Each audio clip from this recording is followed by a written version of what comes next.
April 29, 1945. On the outskirts of Munich, the U.S. 157th Infantry Regiment closed in on a walled compound. Reconnaissance promised no fight, and what they found was hell.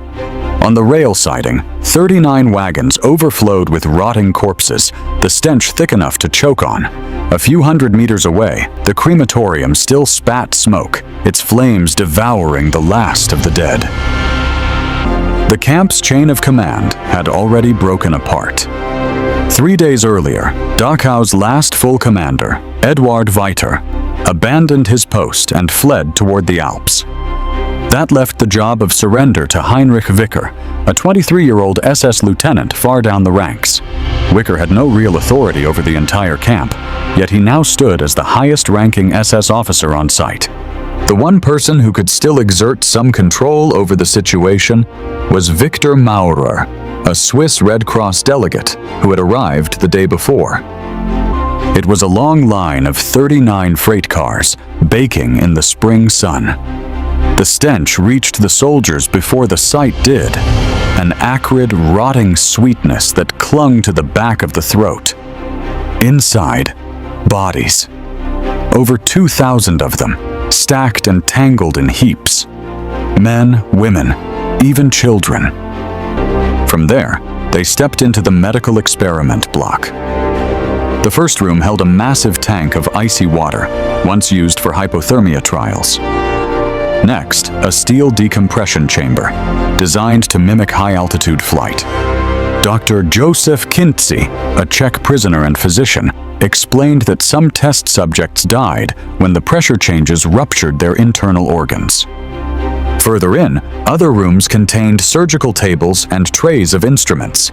Here, healthy prisoners had been strapped down for vivisections, amputations, and organ removal. Kintzy described how the strongest inmates were chosen for endurance trials, starved, frozen, or deliberately infected with disease. Each week, the results were carefully packaged and sent to Berlin. Past those rooms lay the morgue. The first thing they saw inside were the barracks.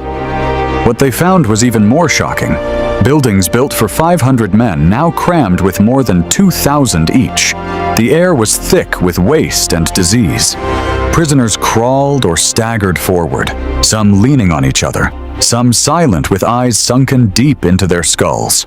Captain Howard Wilsey, a medical officer, would later write that most suffered from starvation, edema, typhus, dysentery, or tuberculosis. Some had open sores from untreated wounds. Others carried scars from brutal experiments, incisions, burns, amputations.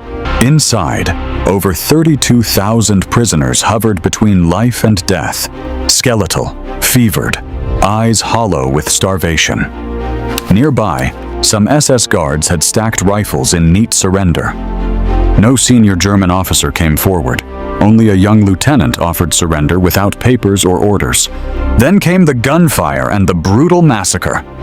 The discovery spread like wildfire through the American ranks. Even hardened veterans, men who had fought at Anzio and pushed across France, stopped in stunned silence. Sergeant William Cowing of the 42nd Division would later write in his diary, and approached the camp's main gate.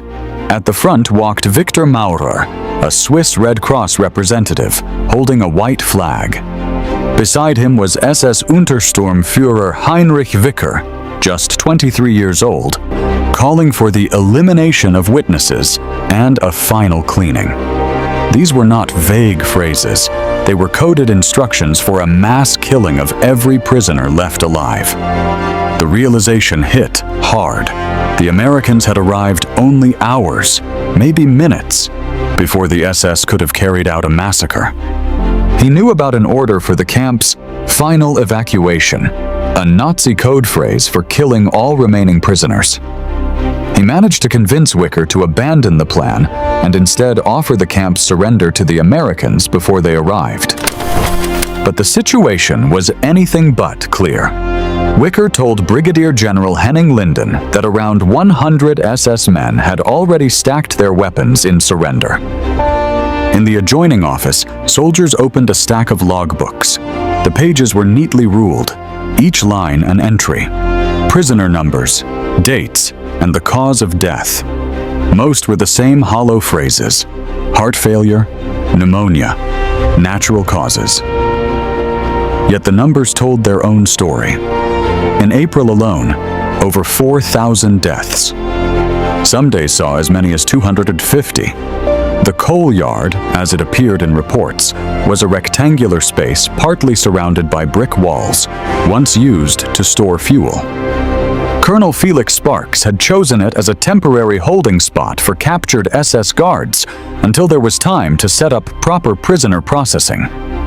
Lieutenant William P. Walsh, leader of Company WWII of the 157th Regiment, was ordered to watch over the group. The floor was crowded with naked corpses, many bearing fresh surgical incisions or missing limbs. Some looked as if they had been autopsied only hours before the soldiers arrived. For the Americans, the truth crystallized. This was not simply a prison. It was an industrial system for killing, still running in its final hours. There were no signed papers, no official ceremony, just the collision of a crumbling Nazi command and American soldiers who had no rule book for what they had just walked into. Others stayed in the watchtowers, weapons in hand, uncertain if they would surrender or keep fighting. This partial, disorganized surrender left the Americans on edge. They couldn't tell who had given up and who was still a threat. No set procedures for freeing a concentration camp. Their manuals covered how to take prisoners in a battlefield, but Dachau was no battlefield. It was part prison, part death factory, and still partly in SS control. Officers on the ground had to make quick, personal decisions about how to handle the SS men. Were they prisoners of war or war criminals? Inside the camp, some SS guards in towers fired at prisoners who were rushing the fences.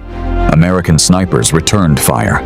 These brief but deadly exchanges made it feel like the fight wasn't truly over. Then Captain Leland Thompson, an operations officer with the 42nd Division, searched the camp's administrative offices. In a desk drawer, he found Nazi orders dated April 26th, just 3 days earlier, Dachau, Germany. The push toward Munich was almost over. The German army was falling apart in Bavaria, surrendering towns with barely a fight. For the U.S. 45th Thunderbird Infantry Division and the 42nd Rainbow Division, the orders were simple. Keep moving. Close the noose. Dachau wasn't on the objectives list.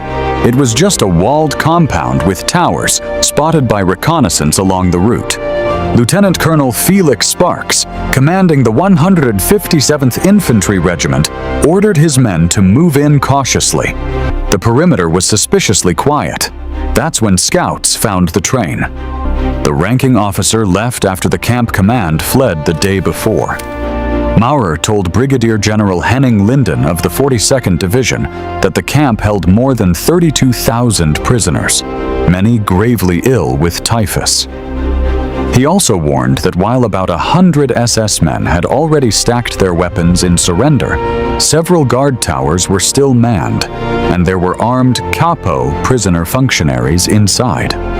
Linden accepted Wicker's surrender without papers or ceremony. Then the Americans went in. At the far end stood the crematorium. 4 brick ovens, still warm, each holding charred remains. A technician named Maximilian Grabner had been burning bodies non-stop for 2 days under orders to erase evidence before the Allies arrived. The corpses were sunken and skeletal, skin pulled tight over bone, many still in striped prison uniforms. Some were frozen in postures of agony, arms curled, legs twisted from being crushed under others. The train had come from Buchenwald weeks earlier, carrying prisoners evacuated ahead of the Allied advance. The trip should have taken 2 days. Instead, bombed rail lines and chaos in the German transport system stretched it into a 3-week ordeal. With no food, almost no water, and no room to move, prisoners died where they sat. Others were shot by guards for trying to escape at stops. By the time it reached Dachau, it was a mobile graveyard. Later, American units estimated there were actually between 300 and 560 SS personnel scattered in Dachau and nearby areas. Some had slipped out of their black uniforms and disguised themselves as regular soldiers or civilians.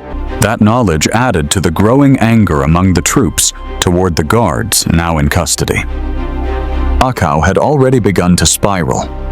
The combination of overwhelming sights, the possibility of hidden threats, the shock of what had nearly happened, and the absence of clear orders created the conditions for what came next. During Dachau's liberation, the one in the coal yard is among the best documented, largely because a high-ranking officer saw it firsthand and later described exactly what happened.